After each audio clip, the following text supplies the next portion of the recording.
ఓం శ్రీ పూర్ణానంద గురవే నమః. మహద్గురువు శ్రీ పూర్ణానంద స్వామీజీ వారి మహిమలు, భక్తులు శిష్యుల అనుభవాల గురించి తెలుసుకుంటూ ఉన్నాం. ఒకరోజు ఉదయం సమయం 6 గంటలైంది. ఆ రోజు ఇంటి తలుపు తట్టిన శబ్దం విన్న ప్రేత బాధితురాలైన ఆమె తల్లి తలుపు తీసింది. అంతే, దివ్య వర్చస్సుతో కౌపీనధారి అయిన ఒక యువ సన్యాసి వాళ్ళ వాకిట్లో నిలబడి ఏమంటూ ఉన్నారంటే, నేను లోపలకు రావచ్చా అని. అకస్మాత్తుగా అలా వారిని చూసి ఆమె నిశ్చేష్టురాలైంది. అప్పటికే అక్కడికి వచ్చిన ఆమె భర్త ఆ యువ సన్యాసిని చూసి అనుకుంటూ ఉన్నాడు, ఏదేమైనా కానీ వీరిని చూస్తే ఏదో మాయమాటలు చెప్పే సన్యాసి వలె లేరు అని. వీరిని లోపలకు పిలిచి విషయం అడగవచ్చని అనుకుని వారిని లోపలకు ఆహ్వానించాడు. విషయం తెలిసి వచ్చిన వాళ్ళ అల్లుడు గారు వెంటనే తన మిత్రునికి వారి గురించి తెలుపగా ఆయన పరుగున వచ్చారు.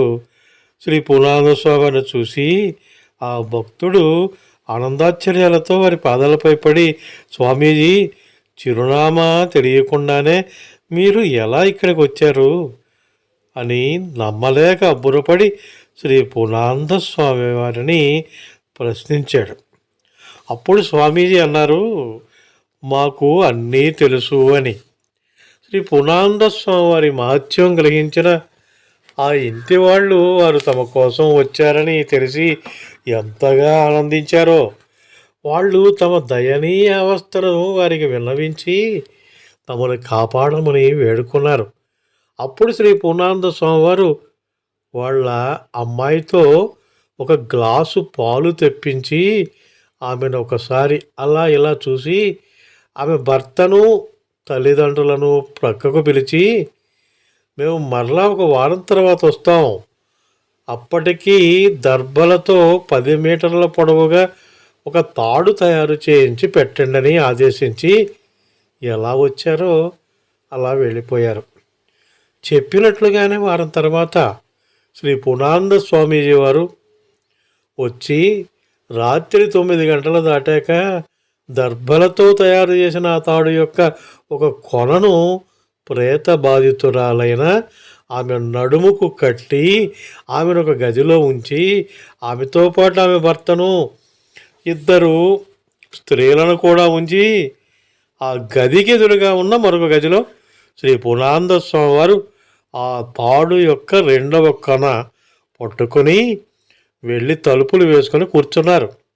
అయితే వారు తమ గదికి వెళ్ళేటప్పుడు ఆమెకు తోడుగా ఉన్న వాళ్ళతో ఏం చెప్పారు స్వామీజీ అంటే, చూడండి, ఆమె చాలా ఉధృతంగా ఉంటుంది, అయినా మీరేమీ భయపడవద్దు, అదంతా మేము చూసుకుంటాం, కానీ ఇక్కడ ఏమి జరిగినా నన్ను మాత్రం భంగపరచకండి అని హెచ్చరించారు. అలా వారు తమ గదికి వెళ్ళి తలుపు వేసుకుని కూర్చున్న 10 నిమిషాల్లోనే ఆమె నిష్కళంక భావం నిదానంగా పైశాచిక రౌద్ర భావంగా మారిపోయింది. రాక్షసుల అట్టహాసంతో ఆమె బీభత్సంగా ప్రవర్తిస్తూ అక్కడున్న వాళ్ళను భయభ్రాంతులకు గురి చేసింది. అయినప్పటికీ వాళ్ళు శ్రీ పూర్ణానంద స్వామి వారిని పిలిచి వారిని భంగపరిచే సాహసం మాత్రం చేయలేదు. అలా నానా విధాల బీభత్సం సృష్టించే చివరకు ఆమె ఎవర్రా అక్కడ అని అరవసాగింది. అలా సుమారు 3 గంటల సమయం ఆమె ఇలా బీభత్సంతో ఆ ఇంటిని కింద మీద చేసింది. అప్పుడు స్వామీజీ తలుపు తెరిచి ఎడమ చేతితో ఆ దర్భతాడు పట్టుకుని కుడి చేతితో విభూతితో రాగా వారిని చూసి ఆమె మరలా ఎవర్రా అక్కడ అరవగా వారు అన్నారు, మేమే అని గంభీరంగా. అప్పుడు ఆమె వారిని ఒకసారి అలా చూసి క్షణంలో అప్పటి వరకు చూసిన రౌద్రభావాన్ని విడనాడి, తప్పు చేసిన పిల్లాడు తండ్రిని చూసి భయంతో గజగజ వణుకుతున్నట్లుగా వణుకుతూ చివరకు ఒక బొమ్మల నిశ్చేష్టురాలైంది. ఆ దృశ్యం చూసి అక్కడున్న వారంతా ఆశ్చర్యచకితులయ్యారు.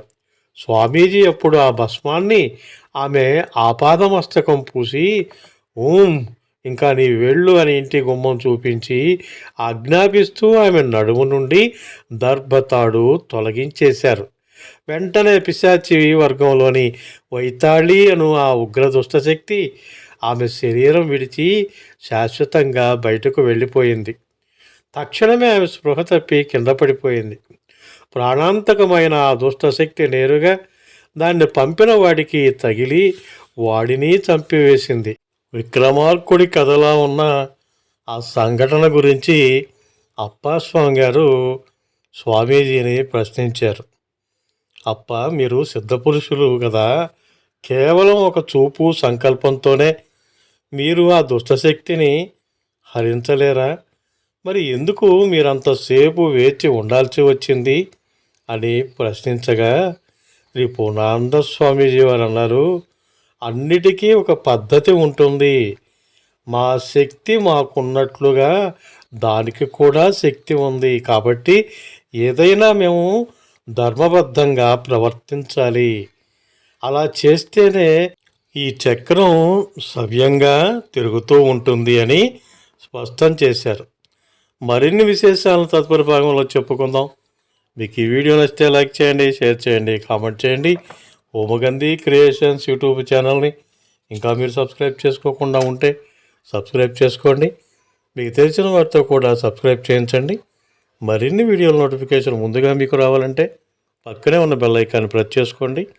ఆల్ ఆప్షన్ని యాక్టివేట్ చేసుకోండి. శ్రీ పూర్ణానంద అనుగ్రహ ప్రాప్తిరస్తు.